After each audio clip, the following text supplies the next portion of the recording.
الله من الشيطان الرجيم. بسم الله الرحمن الرحيم. الحمد لله وسلام على عباده الذين اصطفى. أما بعد فقد قال الله سبحانه وتعالى في كتابه المجيد: إنما وليكم الله ورسوله والذين آمنوا الذين يقيمون الصلاة ويؤتون الزكاة وهم راكعون. صلوات.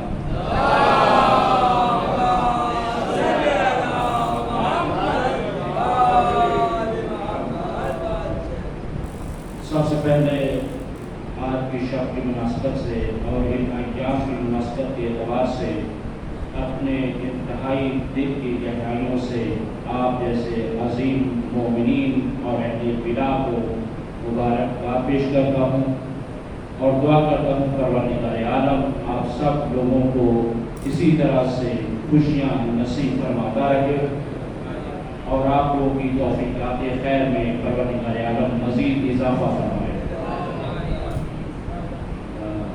بعض حضرات میں ممکن ہے کہ تھوڑا سا توجہ بھی ہو کہ میں نے آیت کون سی تلاوت کی ہے۔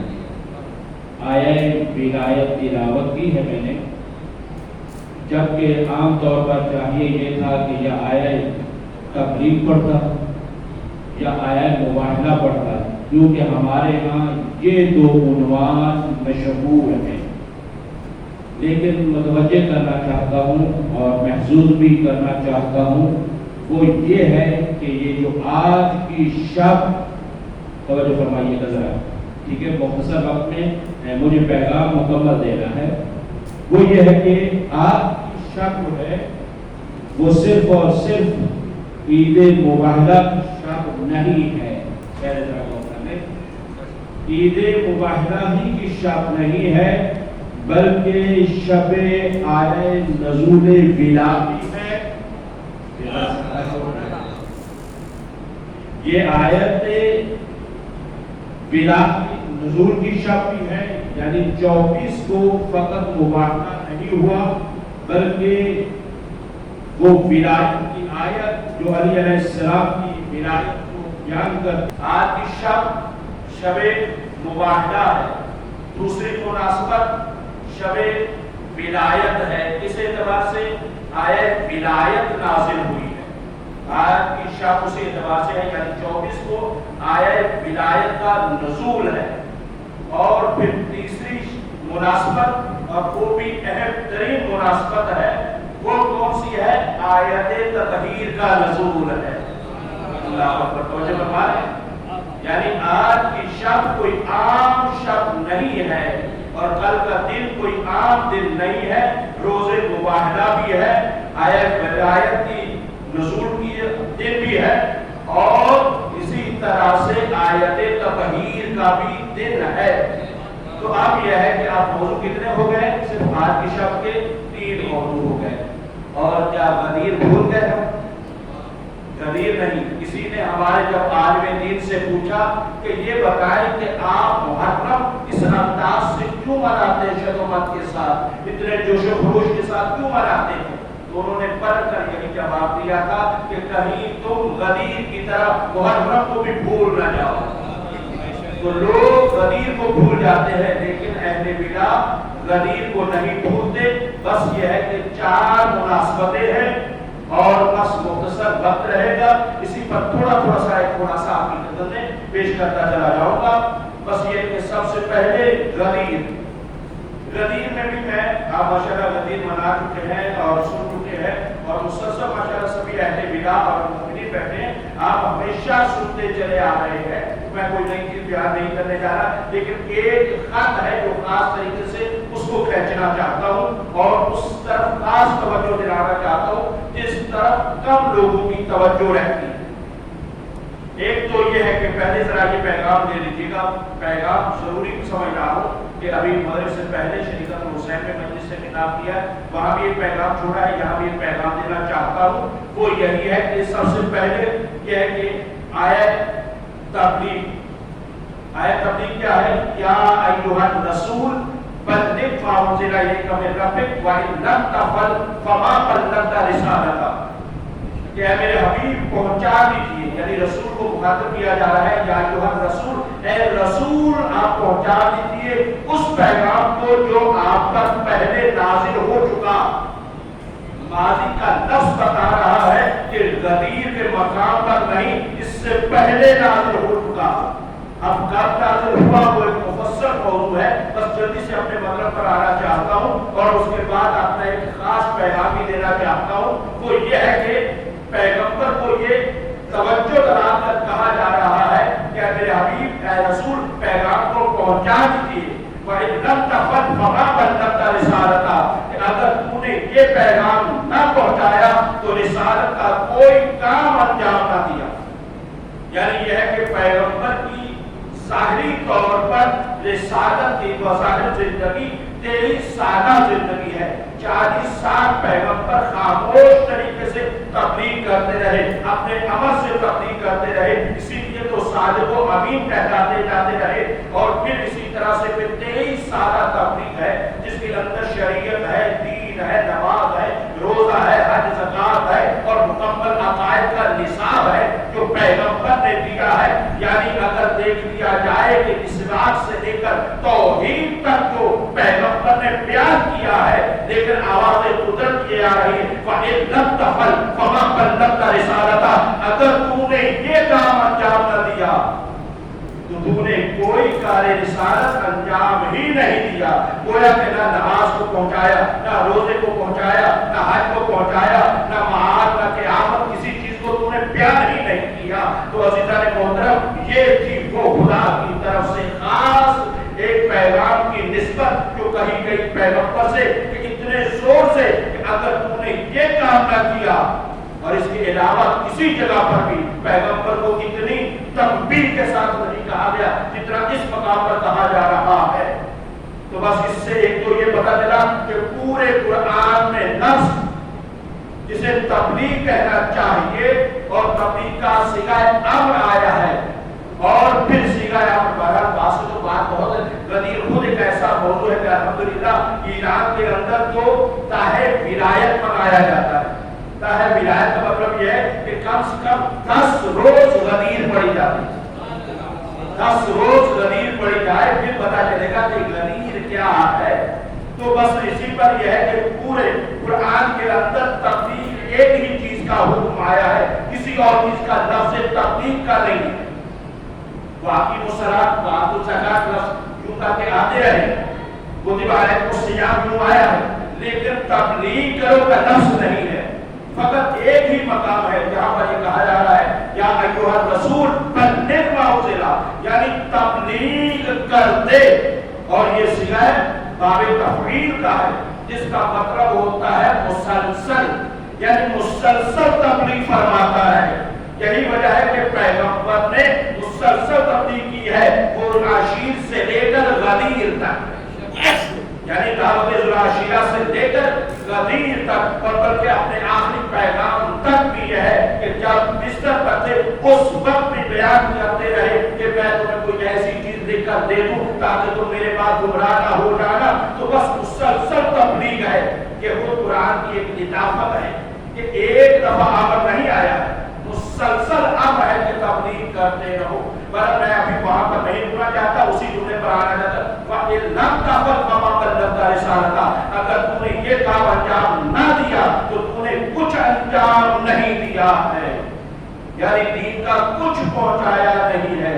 تو محرم سے پہلے ایک میسج بیان کرنا چاہتا ہوں، وہ یہی ہے کہ وہ ہمارے ساترین خطباء اور علماء کے لیے ہے۔ کیا ہے کہ ہم آگے محرم آ رہا ہے، محرم کی ہم تیاریاں بھی کر رہے ہیں، تو بس یہ ذہن میں رہے کہ جب محرم کو بیان کرنے کے لیے آئے، ذاکر اور خطیب اور عالم کی سب سے پہلی ذمہ داری قرآن کی روح سے یہ بنتی ہے، سنت رسول کی یہ بنتی ہے کہ سب سے زیادہ جس چیز پر زور دیا جائے وہ ولایت علی ہے،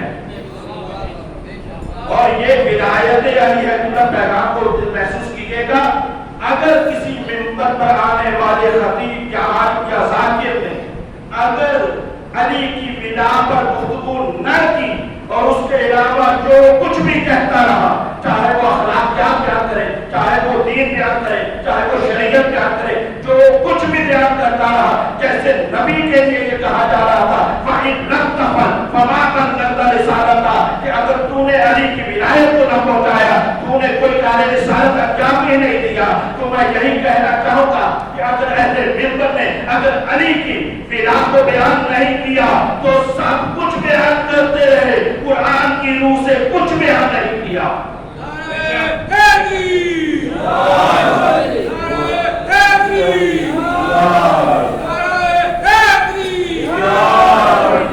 کیونکہ ہمارے یہاں ایک تبلیغ کا ایک مفہوم بھی چلا ہوا ہے کہ تبلیغ کرنی چاہیے، تبلیغ کرنی چاہیے۔ قرآن سے پوچھو تبلیغ کہتے کسے ہیں؟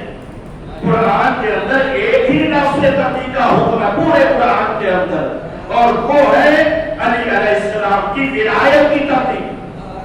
اور پھر یہ ہے کہ یہ مفصل ہے، وہاں خطبے کے اندر کئی صفوں پر مشتمل ہے، صاحب الدین نے اس کو بیان بھی کیا ہے، ظاہر کہ وقت نہیں کہ ورنہ اس کو بیان کرتے۔ تو یہ ہے کہ غدیر کو بیان کرنا، ولایت اہل بیت کو بیان کرنا، یہ اہل منبر کی ذمہ داری ہے، خطیب کی ذمہ داری ہے۔ جہاں پر آپ اخلاقیات کو بیان کریں، جہاں پر آپ شریعت کو بیان کریں، آپ پر واجب ہے کہ آپ ولایہ علی کو بھی بیان کریں، اور پھر ولایہ علی کا اثر دیکھیے گا۔ اللہ اکبر، کہا جاتا ہے کہ تبلیغ کریں گے، یہ بتائیں وہ بتائیں، پھر ولایہ علی کا اثر یہ ہوتا ہے کہ ولایہ علی ایسی روح ہے کہ جو بے عمل کو باعمل بنا دیتی ہے،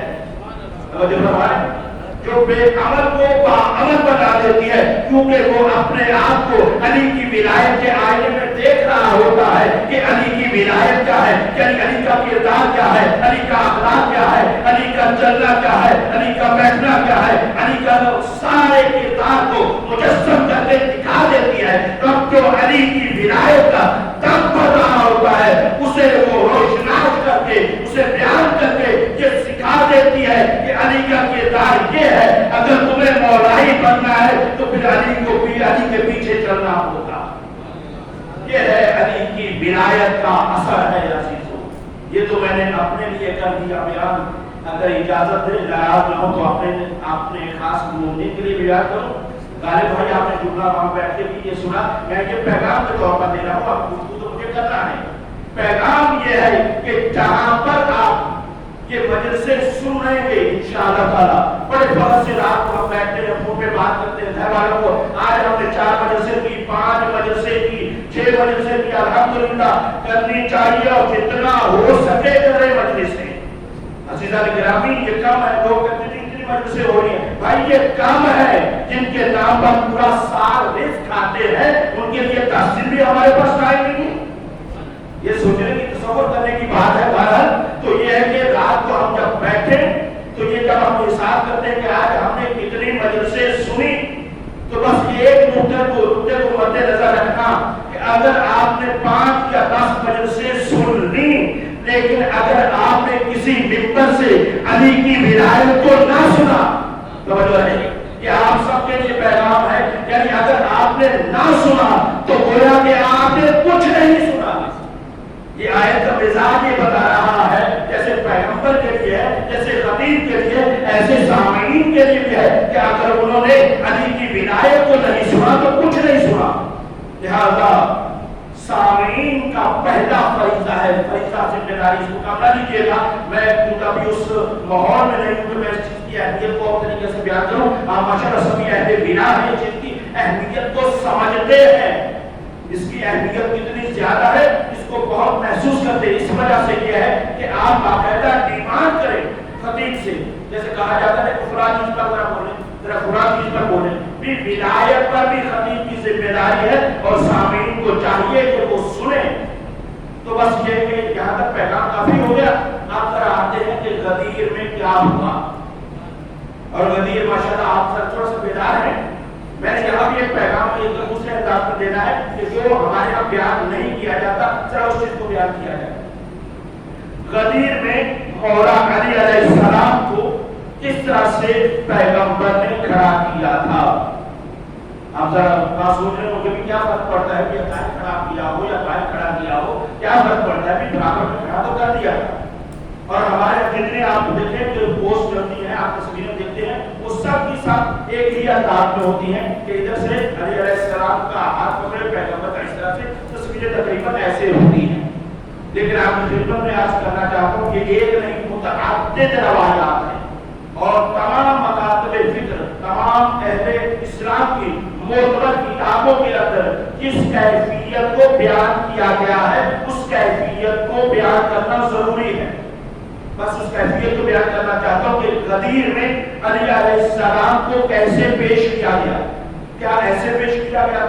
بیدار ہو جائے تھوڑا سا آپ ضرور پڑھ لیتا ہوگا.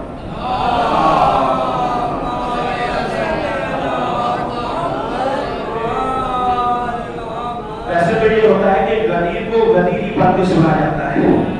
ابھی آپ پڑھ رہے ہیں غدیر سا ماحول ہو، پھر غدیر کا ممبر ہو، پھر بدائے علی بیان کی جائے، پھر مزہ آتا ہے. سلامت رہے. عام طور پر یہ بیان کیا جاتا ہے کہ یوں کیا گیا ہے، یوں اٹھایا گیا ہاتھوں کو، جبکہ ایسا نہیں ہے. روایت کے جملے ہیں، توجہ کیجیے گا. روایت کے جملے یہ ہے کہ پیغمبر نے علی علیہ السلام کو جب اٹھایا اس انداز سے کہ تاریخ اور روایت یہ کہتی ہے حتی تبینا بآذا ابتیہ، یعنی یہ ہے کہ پیغمبر نے علی علیہ السلام کو جس انداز میں اٹھایا اپنی پگڑوں کی سفیدی نظر آنے لگی. اور وہاں پر ایک نہیں ہے، ایک پیر ہے، یعنی دونوں طرفوں کی. اب دونوں طرفوں کا مطلب کیا ہے؟ یعنی دونوں ہاتھوں سے اٹھایا ہے. اللہ اکبر. غور کریں گے اس چیز کو کافی خدمت پیش کرنا چاہتا تھا کہ یعنی علی علیہ السلام کو اس انداز میں نہیں بلند کیا گیا بلکہ اس انداز میں بلند کیا گیا ہے. اور یہاں پر پھر دو طرح کی روایات میں مفصل وقت ہوتا تو پوری اس کی عربی روایت کو اسی انداز میں پڑھتا. بس کیا یہ کہنا چاہتا ہوں، ایک یہ ہے کہ یہ کلائیوں سے پکڑ کر، توجہ کیجیے گا، ایک روایت یہ ہے کہ کلائیوں دونوں سے پکڑ کر پیغمبر نے علی علیہ السلام کو اپنے آگے کھڑا کیا. ایک یہ ہے. دوسرا یہ ہے کہ پیغمبر نے علی علیہ السلام کی دونوں پگڑوں میں ہاتھ رکھ کے اس طرح سے سامنے کھڑا کیا. اور تاریخ یہ کہتی ہے، توجہ کیجیے گا، یہ نقطہ بہت مہم ہے، اس وجہ سے خیال کر رہا ہوں، ورنہ فرق نہیں کرتا تھا کہ ایسے اٹھائیں یا ایسے اٹھائیں. لیکن کیوں علی کو ایسے اٹھایا گیا؟ توجہ رہی، کیوں علی علیہ السلام کو ایسے اٹھایا گیا ہے کہ آپ کا ہاتھ اس طرح سے رکھ کے، جیسے عام طور پر ہم دیکھتے ہیں کہ بچوں کو اٹھایا جاتا ہے. اور روایت کی یہ جملے ہیں، بس اگر بیٹا ہو یہ جملہ کہنے لگا، روایت کی یہ جملے ہیں کہ علی علیہ السلام کے پاؤں اپنے جو ممبر پر تھے، بارہ کا ممبر تھا، وہاں سے بلند ہوئے. تھوڑا سا علی علیہ السلام کے ہاتھ زمین سے بلند ہوئے، یعنی ممبر سے بلند ہوئے، یعنی ٹخنوں تک. روایت کے جملے ٹخنوں تک علی کے ہاتھ پاؤں بلند ہو گئے. آپ نے غور نہیں کیا، آپ نے پیغمبر کی طاقت کا ملاحظہ کیا کہ کون ہے؟ یہ علی ہے جس نے درے خیبر اٹھایا تھا، اس کو پیغمبر اٹھایا ہے.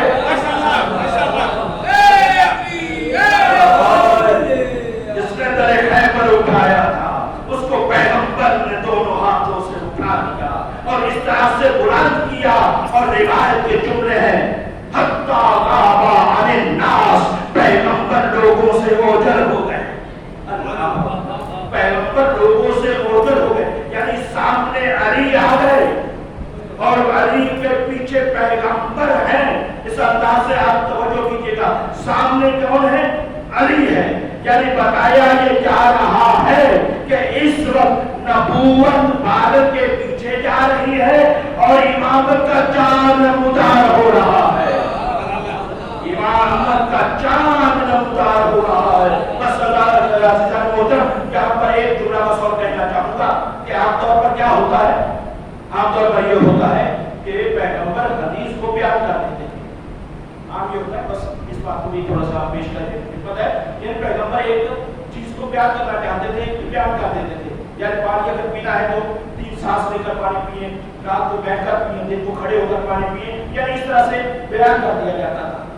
لیکن یہاں پر پیغمبر نے فقط بیان نہیں کیا. حدیث کا بس آپ کی جملہ بیان کر رہا ہوں، وہ یہ ہے کہ پیغمبر نے یہاں پر بیان نہیں کیا ہے کہ فقط یہ کہہ دیا ہو کہ بھی مانگو تو مولا فہذا علی مولا سامنے بٹھاتے اور کہہ دیتے، نہیں، ایسے بھی نہیں ہے، اور سامنے لا کر یوں صرف دکھا دیتے تو بھی کافی تھا، لیکن یہ ہے کہ پیغمبر نے یہ کام نہیں کیا فقط، لیکن یہاں پر دونوں ہاتھوں سے بلند بھی کیا ہے، توجہ چاہتا ہوں، بلند بھی کیا ہے اور ساتھ فرمایا بھی ہے کیا من کنت مولا ہو فہذا علی مولا۔ اس کا مطلب کیا ہے؟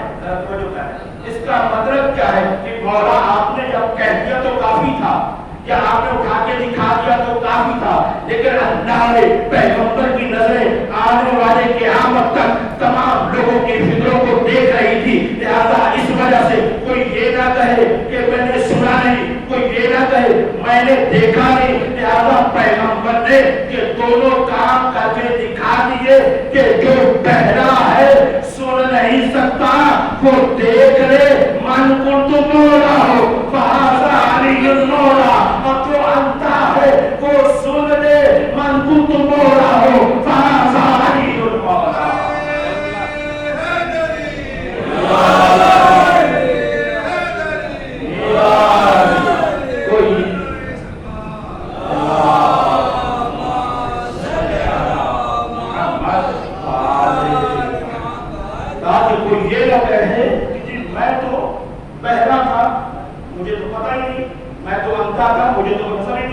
لہذا دونوں اہتمام کر دیے، اور پھر اس کے بعد دواروں کے لیے ہاتھ کو بلند کیا اور فرمایا اللہم بارک من والاه وانصر من نصره واخذل من خذله، یعنی اس انداز سے دعا مسلسل دعا ہے، کئی جملے ہیں، بس ان میں سے ایک جملہ آپ کی خدمت میں عرض کرنا یہ چاہتا ہوں کہ بس کوئی مجھے سوچ کر یہ بتا دے آیا پیغمبر کی دعا مستجاب ہے یا نہیں ہے؟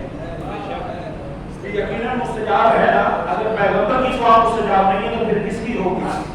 تو پھر پیغمبر کی دعا کہ اللہم بارک من والاه، کیا کہا؟ یہ ہے تمنا، اور پھر اسی طرح سے واخذل من خذله، جس نے علی کو چھوڑا اے خدا تو بھی اسے چھوڑ دے، یہ ہے تمنا۔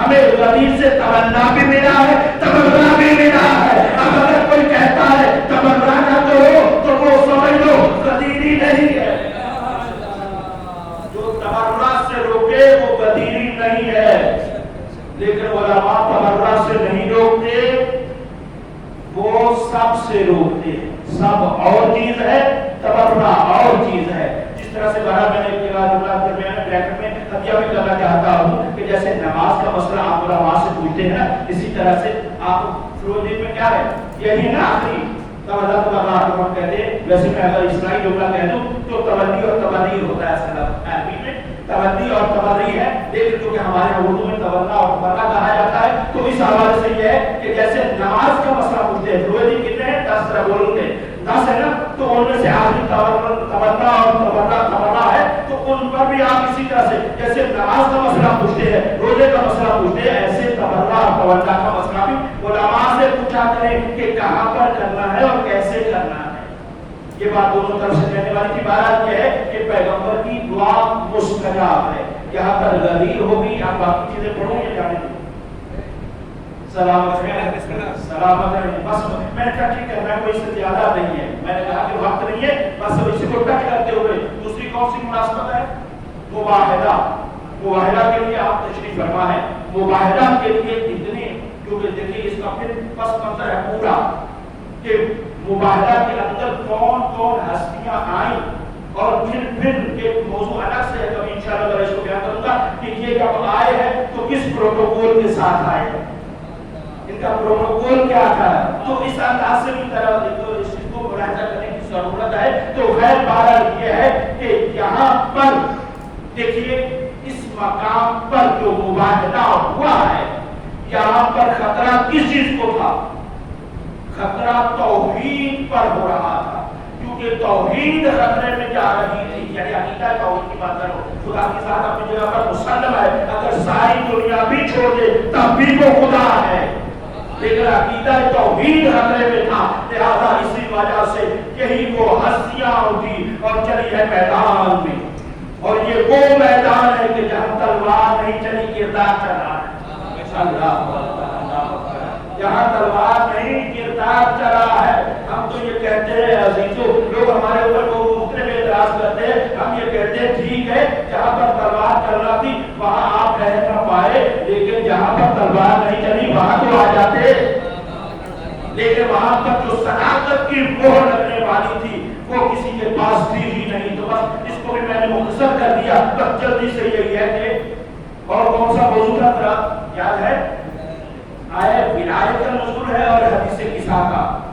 حدیث قصہ کے لیے فقط اخلاقی مطالعہ کرتا ہوں اور وہ یہ ہے کہ حدیث قصہ کے اندر 72 میں اس چیز کو 2 سال پہلے اسی منبر سے یہاں بیان بھی کر چکا ہوں. 72 نقطے اخلاقی پائے جاتے ہیں آیت تطہیر کے اس واقعہ میں. یعنی پیغمبر کے پاس کس طرح سے آپ دیکھیں کہ سب سے پہلے بچے ماں کے پاس آتے ہیں، اجازت طلب کرتے ہیں اور اس کے بعد کہہ کے پیغمبر کی خدمت میں جاتے ہیں، اجازت طلب کرتے ہیں. تو یہ ہے کہ اخلاقیاتی تقریباً 72 نکات موجود ہے کہ جو بیان کر رہے ہیں آیت تطہیر کے ضمن میں. اور اسی طرح سے بس جلدی سے میں بات کو مکمل کر دیتا ہوں. اور چوتھا موضوع جو آج کی مناسبت بن جاتا تھا وہ کیا ہے؟ آئے ولا. بس آئے ولا کے اندر اگر تھکے نہیں تو اس کے اندر ایک انتہائی چوک کا جملہ پیش کرنا چاہتا ہوں، ٹھیک ہے؟ اور پوری ذمہ داری سے آیت ہے بزرگوں کی، یعنی جو تعلیمی تربیت ہے اس سے حاصل کیا ہوا جملہ آپ کی خدمت پیش کرنا چاہتا ہوں. اور کتاب کی شکل میں موجود ہے، باتیں آپ اسے دیکھ سکتے ہیں. بتا کر تھوڑا سا اس آیت پر غور کریں گے. جملہ بالکل واضح ہے لیکن ہو سکتا ہے کہ کچھ لوگوں کے لیے نیا ہو تو تھوڑا سا گھبرا جائے، لیکن بات توجہ کیجیے گا. وہ یہ ہے کہ آپ توجہ کریں. انما ولیکم اللہ ورسولہ والذین آمنوا الذین یقیمون الصلاۃ ویؤتون الزکاۃ وهم راکعون. انما ولیکم اللہ. ذرا توجہ کیجیے، کون ہے؟ ذرا بولیے گا. اللہ ولی ہے ورسولہ اور رسول ولی ہے اور وہ ولی ہے جو حالت رکوع میں زکات دیتا ہے. اس پر سامنے لکھا ہے کہ علی کی ذات ہے. صاحب مشتاق کون ہے؟ علی کی ذات ہے. اب ذرا اس کو سمیٹ کر کیا کہیں گے؟ کیا ہے معصوم بھائی؟ اللہ ولی ہے. دوسرا کون ہے؟ رسول ولی ہے. تیسرا کون ہے؟ علی ولی ہے. کتنے ولی ہو گئے؟ جن کو کتنی آتی ہے وہ بولیں گے 3 ہو گئے. ٹھیک ہے، 3 ولی ہیں. آج کا دن مسکرانے کا بھائی 3 ولی ہیں قرآن کی اس آیت میں. کتنے ولی ہیں؟ 3 ولی ہیں اس آیت میں. عزیزان محترم ولی 3 ہے، ولایت 1 ہے. یہ جملہ بہت ہی سنہری حروف کے ساتھ لکھنے والا ہے اور آیت اللہ العظمہ آیت قواتی عمری نے اپنی تفسیر میں انہوں نے بیان کیا ہے. یہ بزرگوں کا سہارا بھی ہے اور آیت پر توجہ کریں. انما ولی ولایت کا معنی ہے. ٹھیک ہے، اس کا بعد تکرار نہیں ہوا. پھر ورسولہ والذین آمنوا الذین، یعنی ولی کتنے ہیں؟ توجہ کریں. ولی 3 ہے، ولایت 1 ہے. تو نتیجہ کیا ہوا؟ اب نتیجہ یہ ہوا، ولایت توجہ چاہتا ہوں پوری ذمہ داری کے ساتھ. نتیجہ یہ ہوا کہ جیسے اللہ کی ولایت جو کام کر کے دکھاتی ہے وہی ولایت رسول کا کام کر کے دکھاتی ہے، وہی کام علی کی ولایت کا کر کے دکھاتی ہے.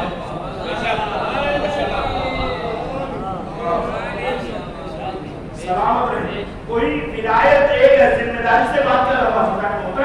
کیا ہے؟ ولایت 1 ہے، ولی 3 ہے. ولایت 1 ہے، چاہے وہ ولایت تکوینی ہو چاہے ولایت تشریع ہو، ولایت 1 ہی ہے. تو پھر فرق کیا ہوا؟ ذرا اس کو بھی ذرا ملاحظہ کر لیں. بات اب یہ ہے کہ اسی میں آپ کو جھانسا کھا جاتے ہیں کہ پھر فرق کیا ہوا؟ آپ نے تو علی کو بھی اللہ کے ساتھ، نبی کو بھی اللہ کے ساتھ ملا دیا. تو فرق کیا ہوا؟ فرق یہ ہوا عزیزو، اور یہی بہت بڑا فرق ہے کہ اللہ کی ولایت ذاتی ہے اور ان کی ولایت اللہ سے دی ہوئی ہے. اللہ نے ان کو ولایت دی ہے اور انہوں کو اللہ نے ولایت دی ہے اور اللہ کی ولایت ذاتی ہے. لیکن عمل میں اسی طرح سے ہوتا ہے جیسے اللہ جب ارادہ کرتا ہے کسی شے کا تو وہ شے ہو جاتی ہے. اسی طرح سے چاہے علی ہو یا علی کا پوتا ہو، اگر قالین پر بنی ہوئی تصویر کو یہ کہہ دے کیا اثر ہو خود عدو بنتا، اے اللہ کے شیر اس دشمن خدا کو کھا جا، تو پھر اس میں فرق نہیں لگتا. کیسے ہی کہا ویسے وہ شیر بن گیا.